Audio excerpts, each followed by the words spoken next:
firstly look at our expectations of air travel relative to forecasts for the recovery of GDP. The IMF recently said that it expected to see a 3% fall in global GDP this year, followed by a 6% rise in 2021. And the line you see here is another forecast produced by Oxford Economics, which is down 5% this year, but with a 7% increase in 2021. So both of those, in fact, the majority of those economic forecasts suggest that the global economy will recover 2019 levels at some point in 2021, i.e. next year. We think that the air travel market is likely to be slower to recover, slower to retain 2019 levels. In fact, we don't expect global GDPs to exceed 2019 levels until 2023. Why?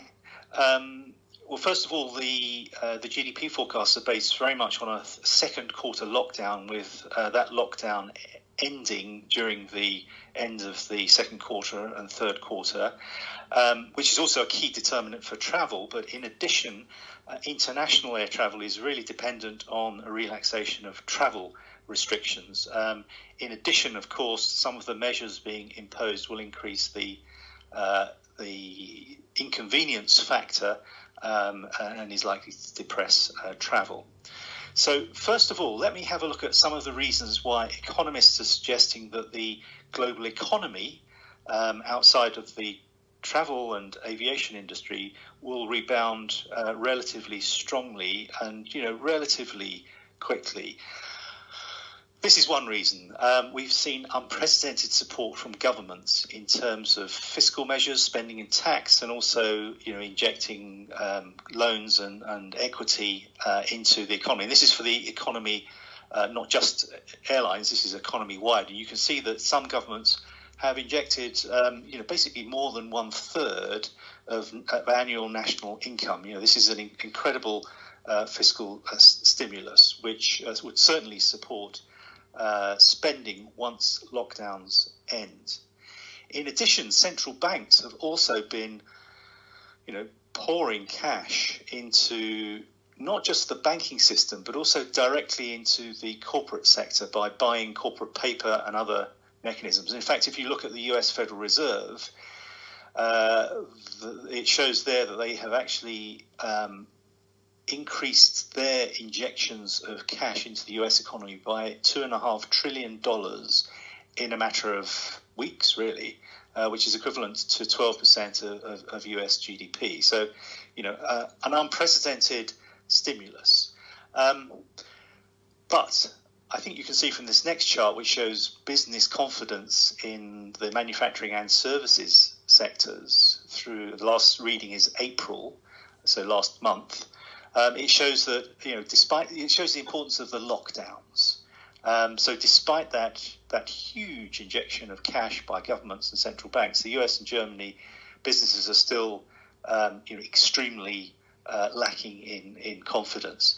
But what we can see is that, China, who relaxed its lockdown, has seen, more or less a V-shaped recovery in business confidence, not quite back to pre-crisis levels, but a very sharp return as there was a return to work. And that really is the essence of these economic forecasts for a quick recovery. The experience we've seen in China and the stimulus that we have once lockdowns end.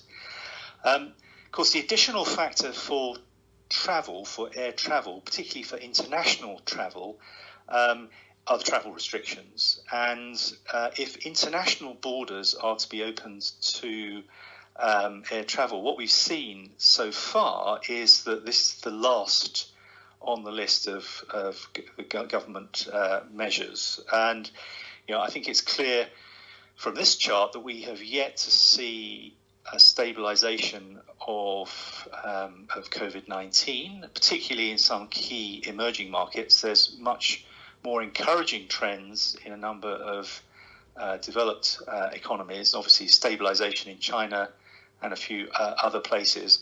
critically, we need to see a reduction in COVID-19 risk, the risk of countries importing COVID-19. So we either need, ahead of a vaccine, we either need reliable tests, or the widespread acceptance of the layered measures that IATA and others are proposing.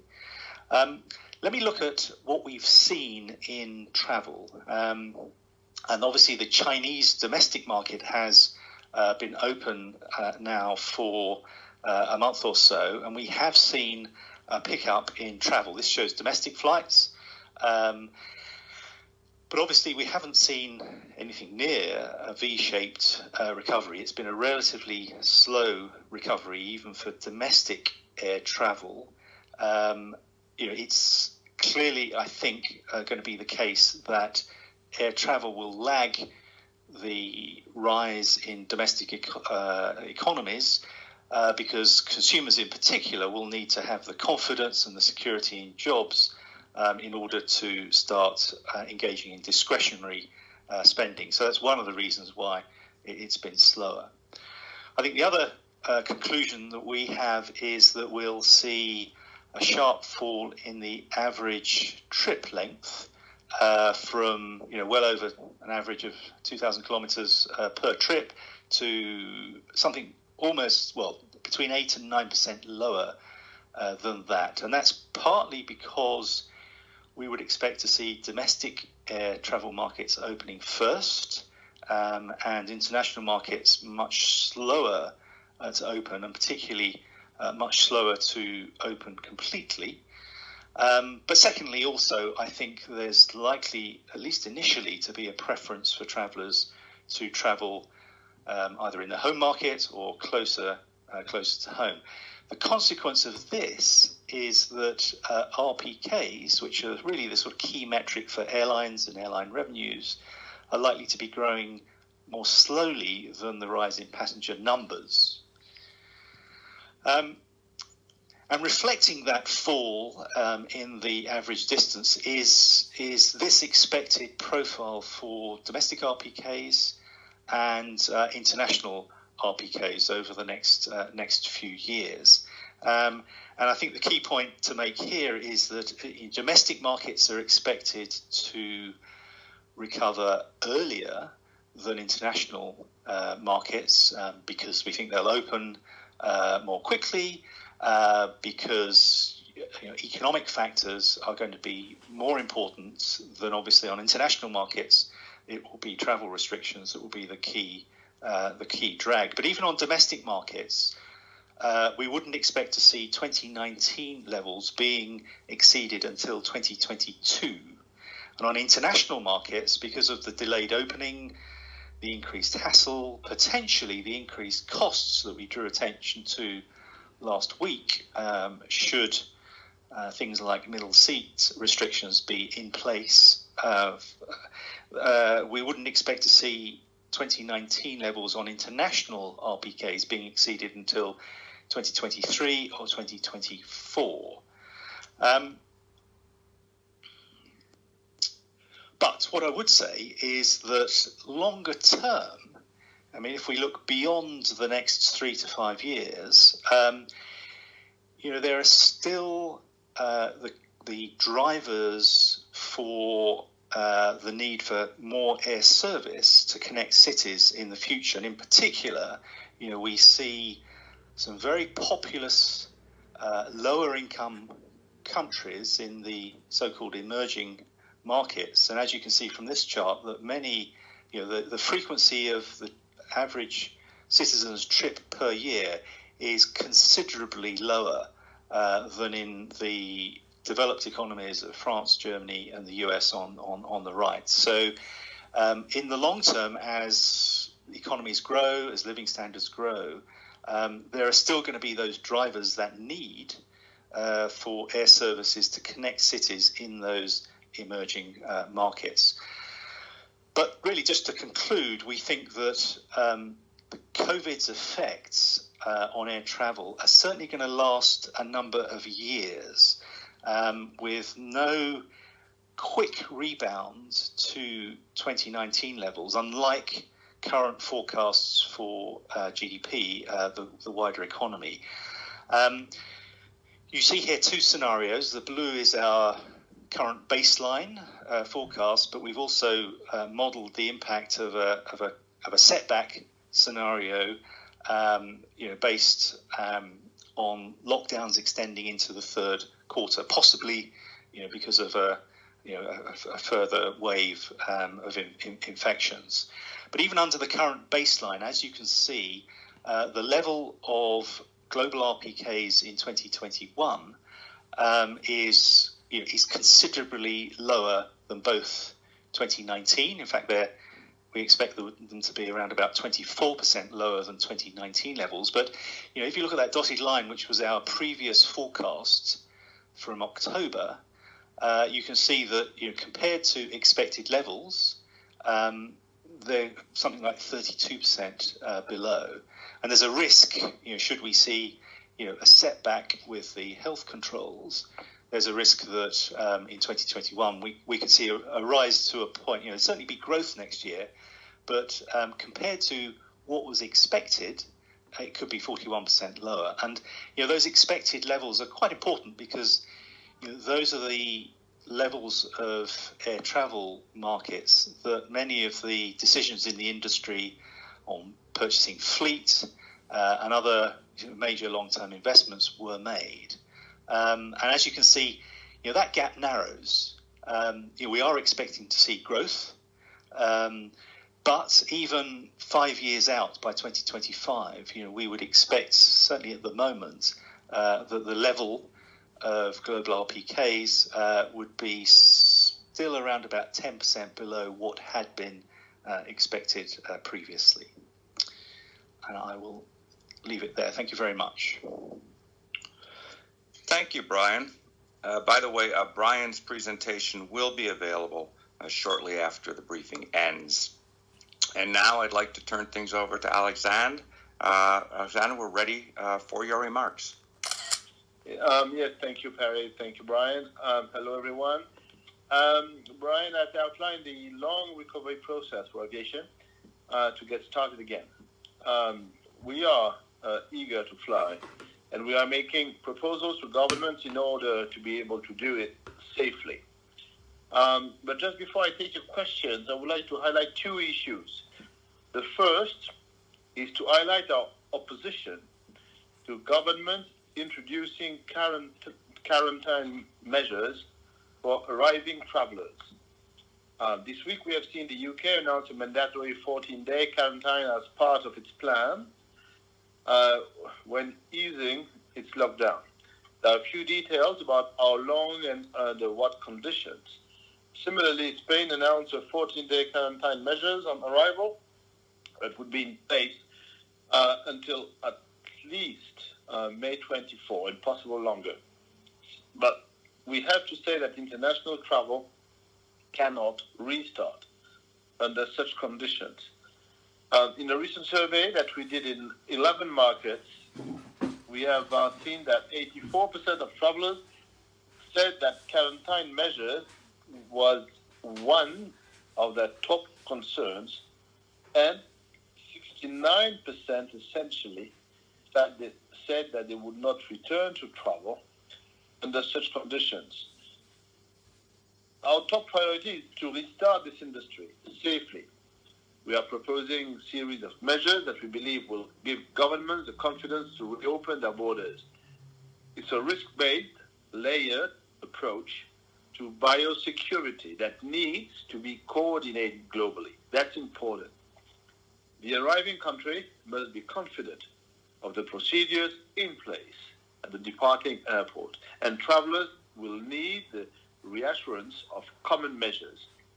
In the risk-based layered system that we are proposing, there are temperature checks and other measures at departure to keep symptomatic travelers from flying, and a robust government-managed system of health declarations and rigorous contact tracing can manage the risk for asymptomatic travelers. We oppose quarantine measures because the combination of these measures, if well implemented globally, can manage the risks. We are working with ICAO and other stakeholders to put in place an agreed risk-based layered system quickly to safely and efficiently restore global connectivity. The second issue is one that we have discussed on this call before, is vouchers. Under the EU 261, Europe's airlines will need to return around 9.2 billion euros for cancelled flights through the end of May. EU 261 was not designed to deal with mass cancellation, as has been necessitated by government-imposed lockdowns in the fight against the global pandemic. We ask for the flexibility to issue refundable vouchers, or in other words, delayed reimbursements that would enable airlines to preserve their precious cash to survive the crisis and ensure consumers will get their funds. Some 16 EU states, representing 70% of the EU's population, supported the request. But instead of an amendment to EU 261 that would give clear guidance, the EC has today issued a vague recommendation that, quite frankly, is not helpful to airlines and to consumers, because both need clarity. This is not a request that we make lightly, and every traveler must be treated fairly and given what they are owed. With flexibility on EU 261, we can facilitate this and keep the sector viable during the crisis. If the airlines run out of cash, people will lose their jobs, airlines could fail, and there would be negative fallout across the travel and tourism value chain, and fewer choice, less choice for consumers. So there is no public benefit. We call upon the EU member states and the Council to ensure that harmonized approach to reimbursements and vouchers during COVID-19 is achieved through a temporary and clearly drafted adjustment of the current passenger rights framework. Thank you. That were the two issues I wanted to highlight, and now I give the floor for your questions. Thank you, Alexandre. Yes, we're now ready for your questions. So if people want to send them in using the written form on the Teams, and maybe we'll begin. We have one regarding the recent Avianca bankruptcy filing. Can we speak to that filing? Can we talk a little bit about the situation facing airlines across the Latin American region, and sort of looking into the future? What do we see for them during this crisis? Alexandre, maybe you want to talk a little bit, and Brian maybe offer some thoughts? But the situation in Latin America is not pretty different from what we see in other regions. There are a lot of travel restriction, border closures. So the companies are basically grounded, and Avianca is one of them. We usually do not make comment on the individual airline, but we have seen that Avianca is under Chapter 11.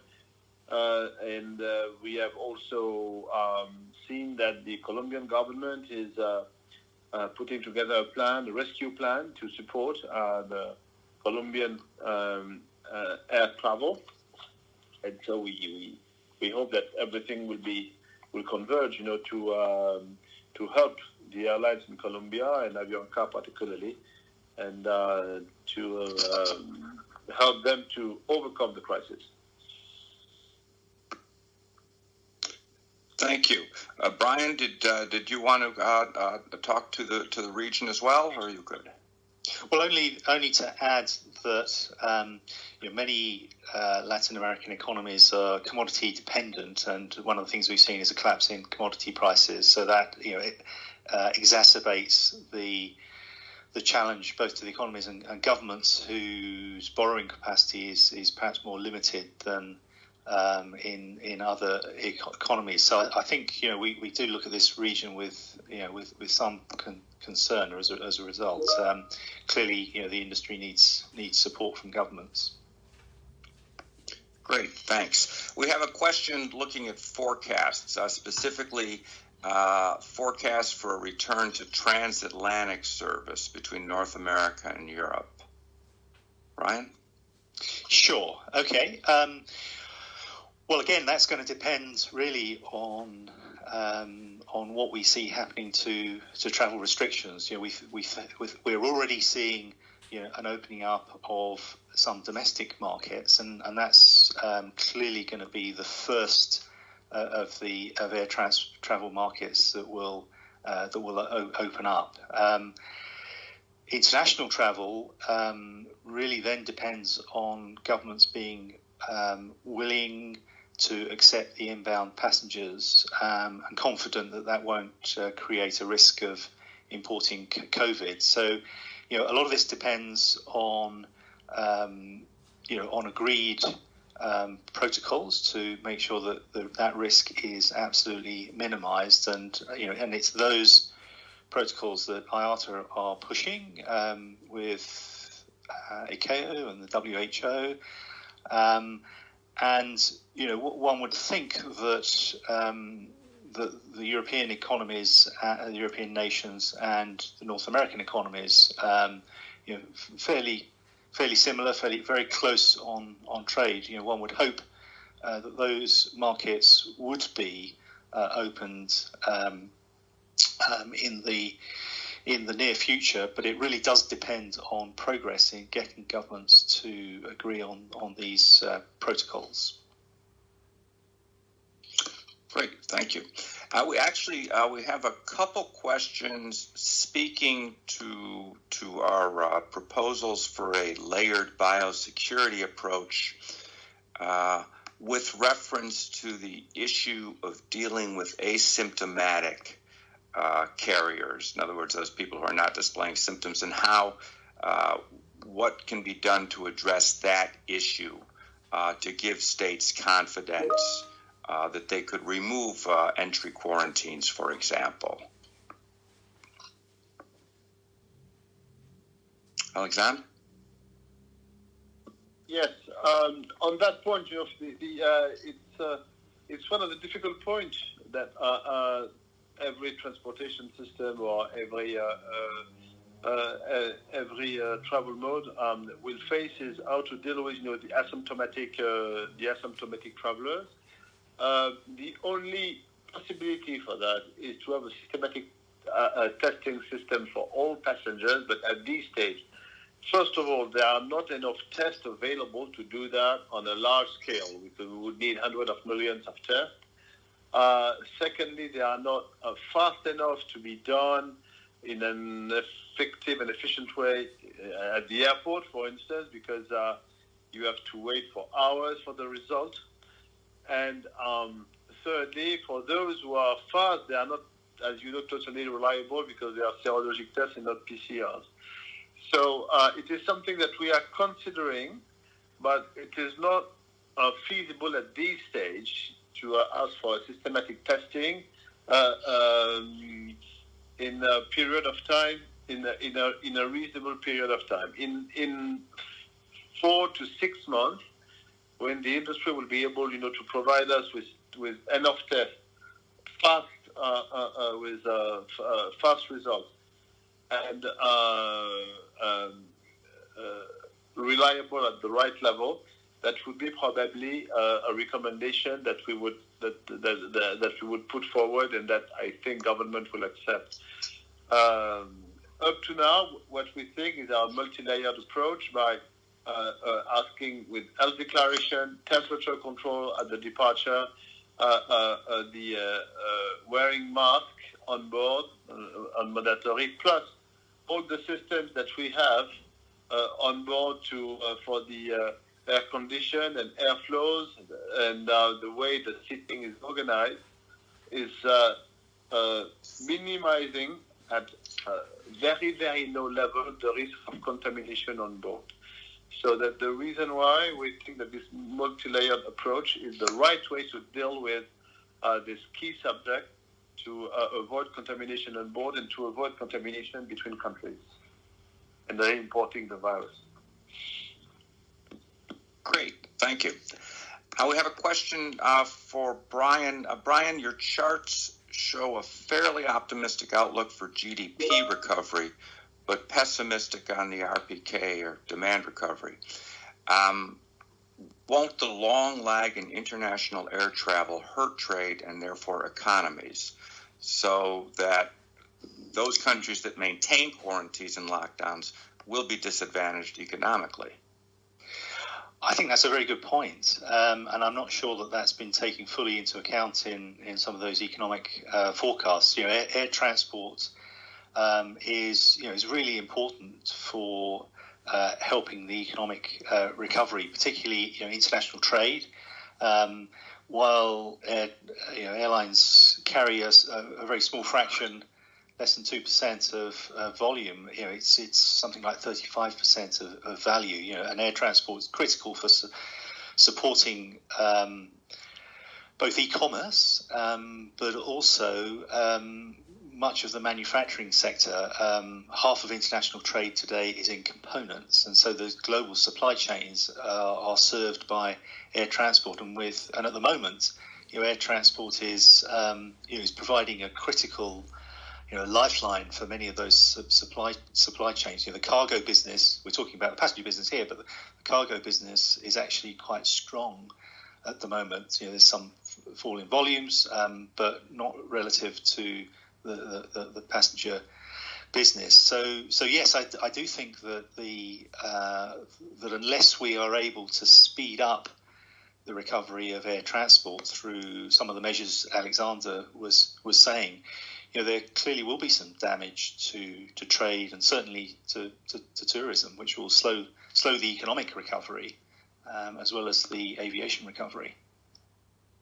Mm-hmm. Thanks, Brian. Here's one coming back to biosecurity measures. What is the timetable that we're looking at with regards to decisions on safety protocols? And are we in talks with individual governments on this? Alexandre, maybe tackle that one.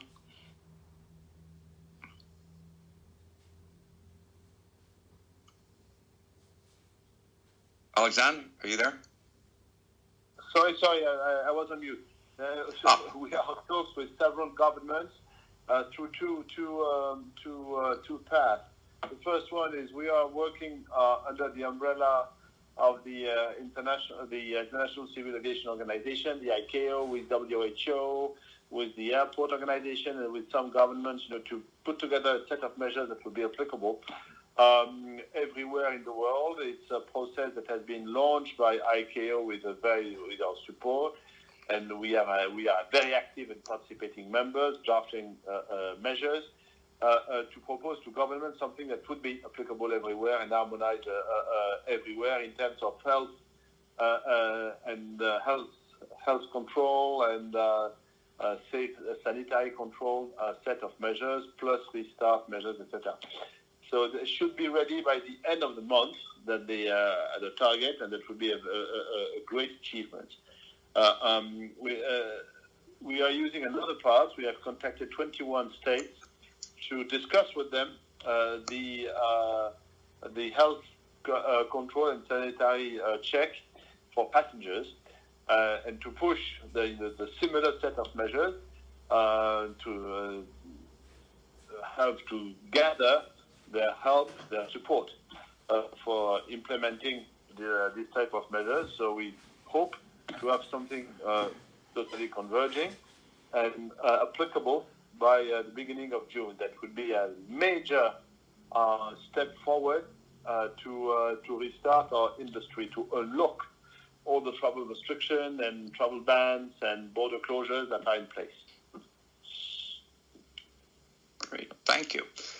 Got a question now on trade tensions between the U.S. and China, and the question is how will they, the escalating trade tensions, affect airlines, especially the cargo segment, and would it further exacerbate the current pain on carriers and their recovery from COVID-19? Maybe Brian, you want to share your thoughts on that? Yeah, let me say briefly. We had seen a truce in the trade dispute between the US and China before the COVID crisis, but unfortunately that seems to have fallen away. And we had previously seen tremendous damage done to world trade and particularly air cargo by the increased tariffs and other protectionist measures. So, this is bad news for the air cargo industry. And it's an industry that we can, part of the aviation sector that we can see at the moment is absolutely critical. It's not just supplying medical supplies and PPE equipment, but also offering a lifeline to global supply chains, keeping manufacturing and the economy going. And it's going to be critical in the recovery period. So I think we sort of urge governments to keep those borders open for trade, as well as opening borders, hopefully soon, to travellers too. Thanks, Brian. Here's another question coming back to biosecurity. In IATA's view, what entity should be responsible for implementing the various layered biosecurity measures that are being proposed? That's a very good question that we are discussing with governments, with airports. We have to split the responsibility between the various participants into the journey. So it's probably something which is shared between governments and perhaps some specialized personnel if needed, airports and airlines. And we will see how we share, in a fairly and effective and efficient manner the responsibility for the process. But frankly, it is not the most difficult issue at this stage. The most difficult issue is to find the appropriate process that's accepted, that is guaranteed, because as you know, our main concern and our main priority is the safety of our passengers, and to avoid, transmitting the virus from one country to another. But the sharing of responsibility will be done perfectly between the actors. We are not worried about that. It's not a big issue at this stage. We'll stay on that topic just for another question here, which is what in your opinion have been the biggest barriers to harmonizing these future air travel protocols?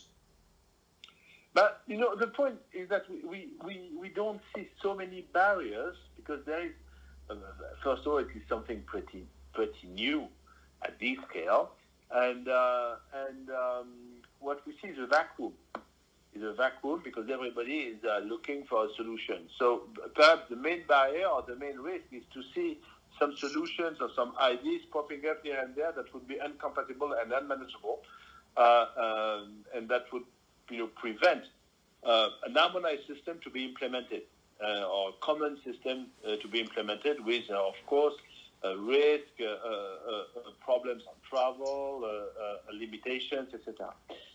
So that's the reason why we are advocating in favor of a single system, in favor of a strong cooperation between the industry and government, in favor of speed, to be able to propose something which is robust, which is safe, and which can be implemented in the very short term,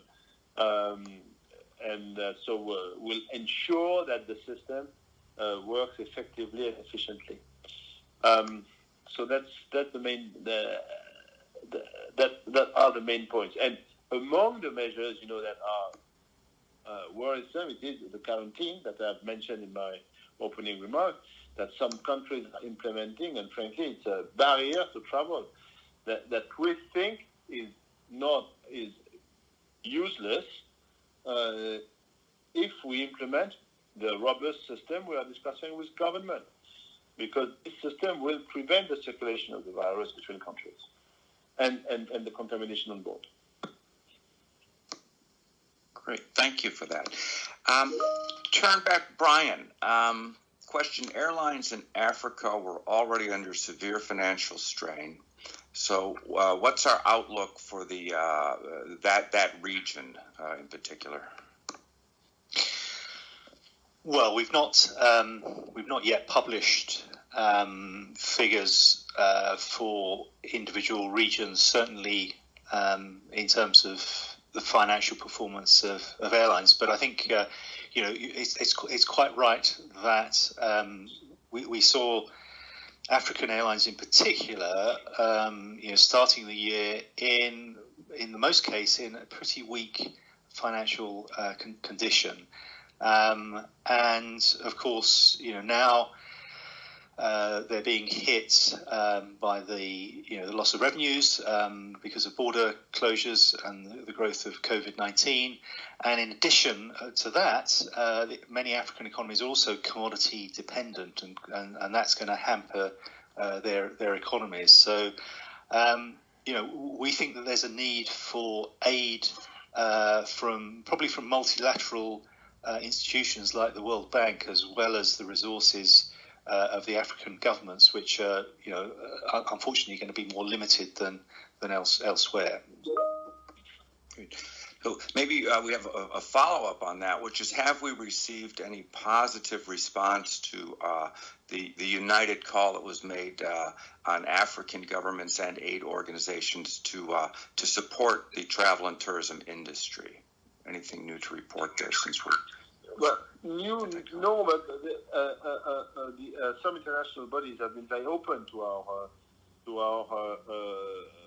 call, and the African Development Bank has put together a plan of around $10 billion to support, to support the industry. The African Union is working. The Islamic Development Bank was very open. The various, international financial bodies as well. So the call has been very well received. Now we need our concrete actions to be announced and implemented. Great. Thank you.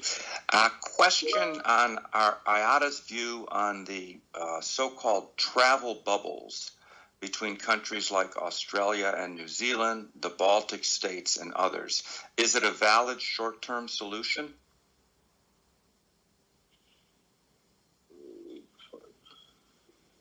That it is a short-term solution for sure, valid probably, but it will last as long as we will reopen the borders and the regional and intercontinental travel.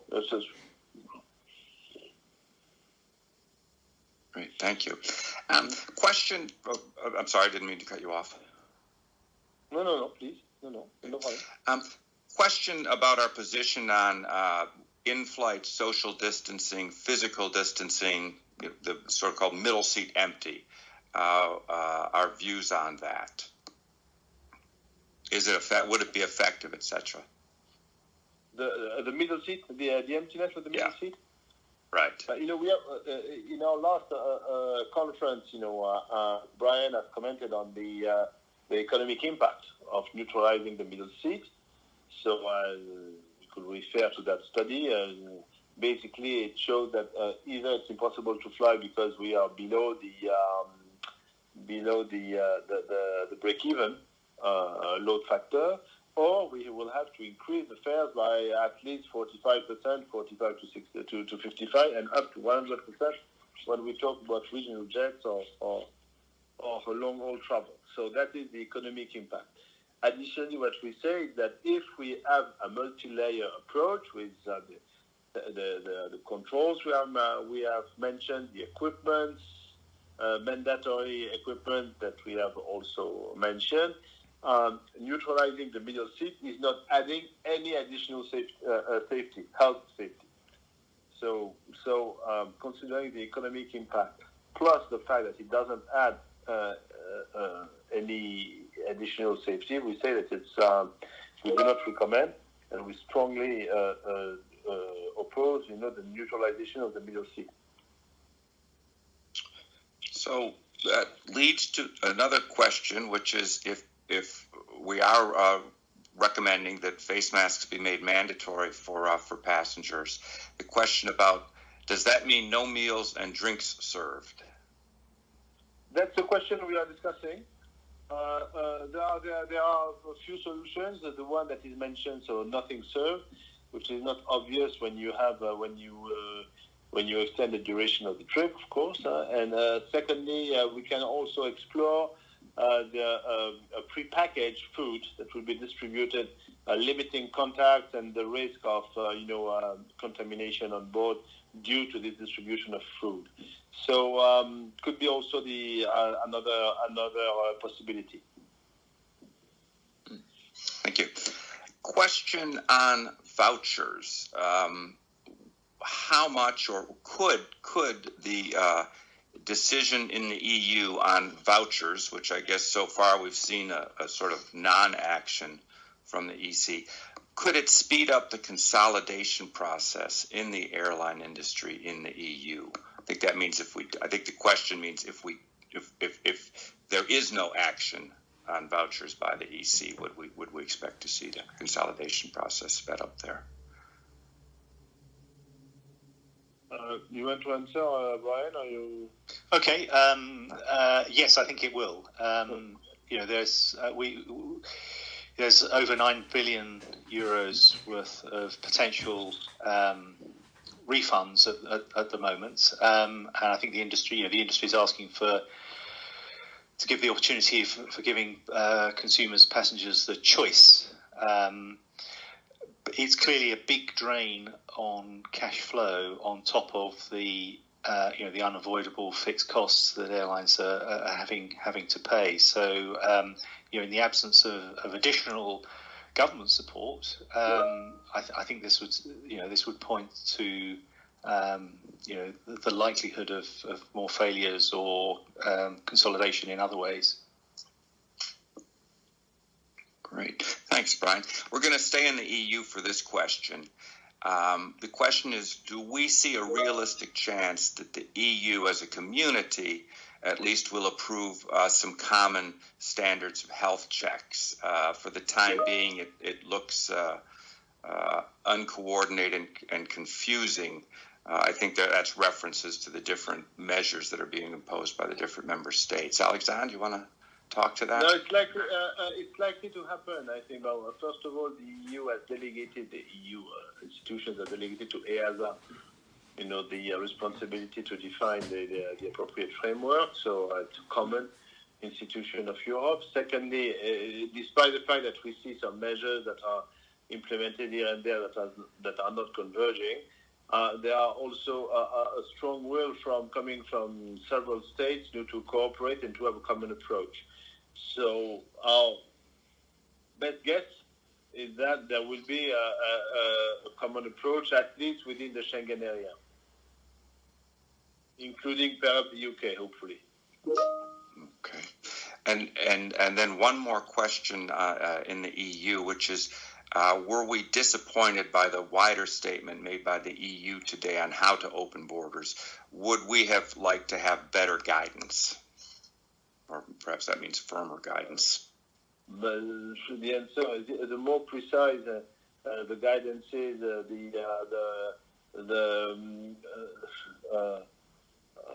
first of all, with not too many constraints, and that would lead to an opening of borders and a restart of travel, which would be quicker, is as our support. That's basically obvious, huh? Very good, thank you. Question now maybe for Brian. Talk a little bit into the air cargo sector. I know this has been a regular subject at most of our briefings, but are we still seeing strong demand? Are we seeing maybe a stabilizing in rates, that sort of thing? Well, we'll have the April data out a little bit later this month, but certainly anecdotally, it looks as though volumes have fallen further. If you recall, in February, volumes were down 15%. Of course, that's a tiny decline compared to the passenger market. Anecdotally, it looks as though maybe volumes are down 30% or so on a number of the major trade lanes. But relative to the capacity there is, because of the grounding of much of the passenger fleet, it's still a pretty strong market. And what we've seen is that there's clearly demand for air cargo services to transport PPE and medical supplies and support global supply chains. But there's a shortage of freighters. Utilization rates are up perhaps as much as they could go, and many airlines have been looking to use their wide-body passenger aircraft to carry cargo. And I understand that number of those aircraft is in excess of 1,000, and that additional capacity looks as though it might be stabilizing cargo rates at the moment. So certainly relative to capacity, demand for cargo services is still strong. Great. Thank you, Brian. Just looking through, still getting a lot of questions regarding guidelines, empty seats, question on whether, let's take a look here. Okay, actually, the question is, are we expecting to see new seat concepts that have been shown with, 2 forward, 1 backward facing seat and plastic dividers and so forth, becoming part of the discussion, or do we see the temporary biosecurity measures until measures such as a vaccine, so-called immunity passports and so forth come into play that will basically remove the need for these kinds of new onboard cabin seating concepts? Maybe Alexandre? It is clear that if there is a clear medical treatment or vaccine or whatever that stops the virus, we will not need any particular equipment. Things will be behind us, and there will be no risk of any kind. If there is no treatment, no vaccine, at least in the short term, the question is whether these equipment are necessary or not. And if they do not raise more concerns or more security or safety risk, then they bring additional safety. Just 2 points. If we put seats, facing each other, or the middle seat, in the opposite side as the two neighboring seats, you are introducing the risk of having people facing themselves, even diagonally.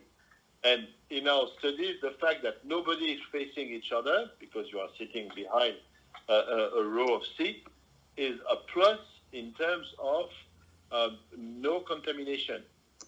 Because if you face each other, the risk of being contaminated by droplets is much higher than if you don't. Second example that have been taken to have, a separation, a transparent separation between seats. That's a point that is not totally easy to implement in terms of safety, because then you have to see what you do in case of problems or the quick evacuation of the aircraft. And if we implement this type of equipment, it needs a pretty extensive certification process to be sure that it doesn't, create additional safety problems. So, for the moment, and we are working on an identical seat configuration and cabin equipment, and to provide necessary control and the additional, medical equipment such masks that would guarantee safety without adding too many constraints, limitation, or even adding new risks that we wouldn't have planned in advance. or that would need heavy process of certification or limitation. Great. Thanks, Alexandre. A question for Brian, I think. Have we taken a look at the European short-haul outlook for the summer season, July, August, September? The questioner actually asked, will there be a summer season of sorts for EU airlines? Again, they were speaking specifically to the short haul.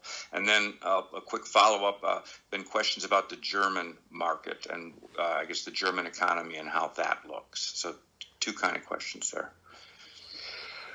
Right. Okay.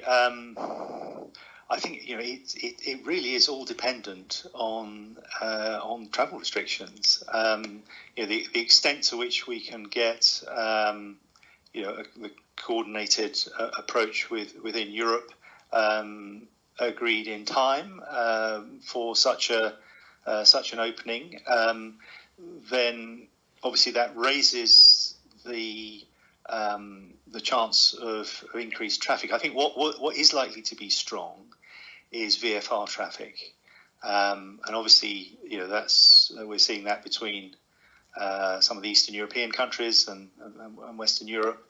I think discretionary leisure travel will be a lot slower to recover, particularly given the recession and the impact of job losses.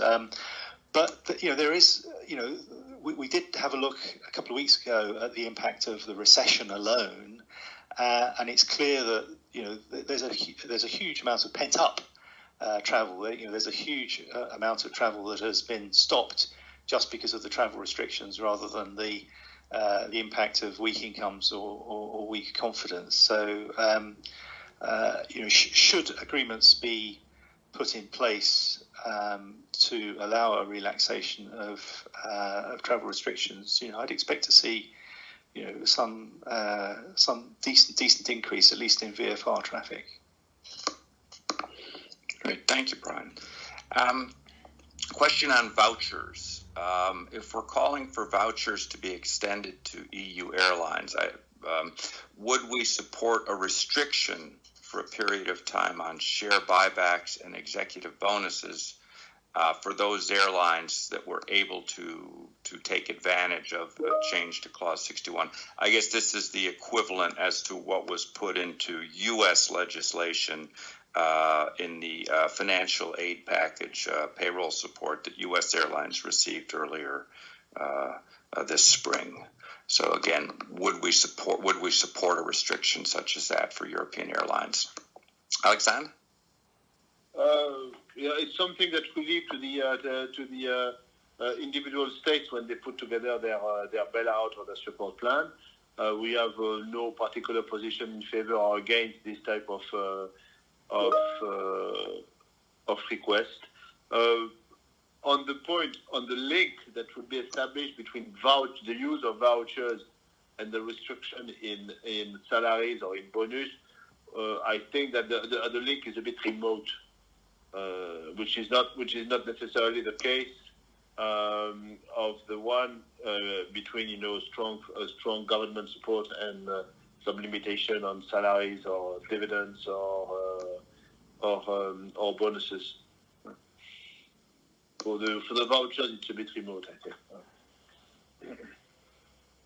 Thanks. Thank you. We have a question on the Berlin airport, and I guess this is the new Berlin airport that's going to open. And the question is our opinion on the planned operational readiness, activation, and transition plan for the new Berlin airport. I must admit I'm not familiar with that, but whether we have thoughts on that or not. What we have understood from the German authority for is that the Berlin airport should open in fall. After 10 years of high expectations, and so the only comment we can make is that we think it's necessary for a capital like Berlin to have a new airport that infrastructure is ready. It's time now to open. Now, telling everyone that it is the best period to open a new airport would be a bit weird, considering the COVID crisis. Great, thank you for that. I think we're going to wrap it up on that question. Some of these we'll get to all of your questions in writing. If you didn't hear an answer to your question, we will respond in writing.